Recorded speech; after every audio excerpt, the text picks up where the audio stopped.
안녕하세요 여러분, 생공놀이입니다. 지난 영상에서 DNA를 우리가 원하는 대로 조작하기 위해서 정말로 중요한 것이 바로 DNA의 정확하게 원하는 부분만을 잘 잘라내는 거라고 했었어요. 그리고 이렇게 DNA를 자르기 위해서는 DNA를 자르는 기능을 하는 물질이 필요하겠죠. 세포 내에서 대부분의 기능은 단백질이 담당하고 DNA를 자르는 물질 또한 단백질이라고 했어요. 그리고 이렇게 DNA를 자르는 기능을 가진 단백질을 유전자 가위라고 불러요. 이번 영상에서 얘기해볼 주제는 바로 유전자 가위예요. 이 영상을 먼저 보셔야지만 다음에 크리스퍼 유전자 가위 영상을 올렸을 때 이해하실 수가 있을 거예요.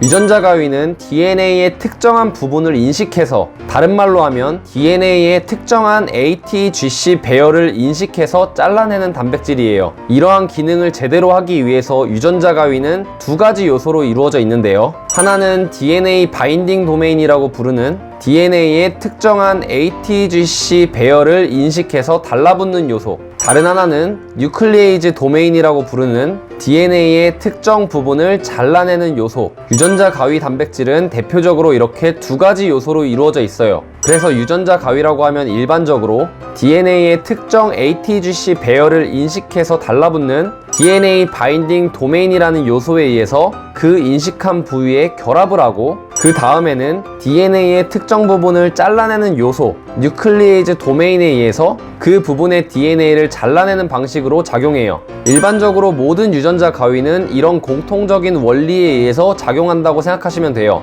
자, 그럼 생각을 한번 해볼까요? 이런 유전자 가위를 이용해서 우리가 원하는 DNA의 부분을 자르기 위해서는 DNA의 어느 부분을 인식해서 달라붙게 할 건지 정할 수 있어야겠죠? 따라서 유전자 가위를 사용할 때 DNA의 어떠한 ATGC 배열을 타겟으로 할 건지에 따라서 그 ATGC 배열을 인식할 수 있는 DNA 바인딩 도메인을 구성 요소로 사용하면 유전자 가위가 그 부분에 가서 DNA를 자를 수 있게 되는 거예요. 한마디로 조립 컴퓨터를 생각했을 때 필요에 따라 일부 부품만 교환하면서 사용하듯이 유전자 가위도 DNA의 어떠한 부분을 타겟으로 할 건지에 따라서 DNA의 특정 ATGC 배열을 인식하는 요소, 즉 DNA 바인딩 도메인을 바꿔가면서 사용하는 거예요. 좀 복잡할 수 있는 내용인데 이해가 좀 가시나요? 제가 지금까지 DNA 바인딩 도메인에 대한 얘기만 계속하고 있는데요. 물론 여기서 특정 ATGC 배열을 자르는 뉴클리에이즈 도메인까지 얘기를 하면은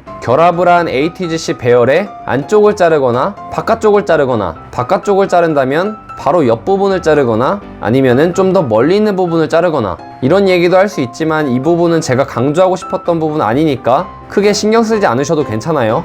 지금까지의 내용을 요약하면, 첫째, 유전자 가위는 크게 두 가지 요소로 이루어져 있다. 둘째, 하나는 DNA의 특정 배열을 인식해서 결합할 수 있는 DNA 바인딩 도메인. 셋째, 다른 하나는 인식한 부분의 DNA를 자를 수 있는 가위의 기능을 하는 뉴클리에이즈 도메인. 넷째, 그리고 DNA의 어느 부분을 타겟으로 할 건지에 따라서 DNA 바인딩 도메인을 그때그때 맞는 짝꿍으로 바꿔가면서 사용한다. 다음 영상에서는 크리스퍼 유전자 가위에 대해서 얘기를 해보도록 할게요. 크리스퍼 유전자 가위가 도대체 이전까지 사용해왔던 유전자 가위들과 어떤 점이 다르길래 혁명이라고 불리고 있는지 궁금하시다면 다음 영상을 꼭 봐주세요. 지금까지 영상이 유익하셨다면 구독과 좋아요 잊지 마시고요. 지금까지 생공돌이었습니다.